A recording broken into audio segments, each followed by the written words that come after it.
ดวง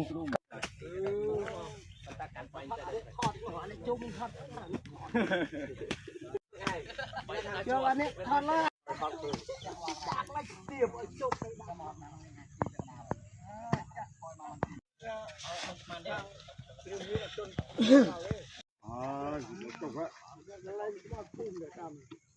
ไอ้ลองเถื่อนนั่นแหละด่าไอ้ลองเถื่อนได้ยังไงจุ่มไปแล้วพอจุ่มไปจับเนี่ยตะคนเนี่ย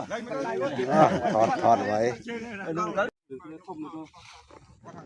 ตัวอยู่ไว้ตัวบัวข้างนอกจ้ามันโมนเยอะเฮ้ย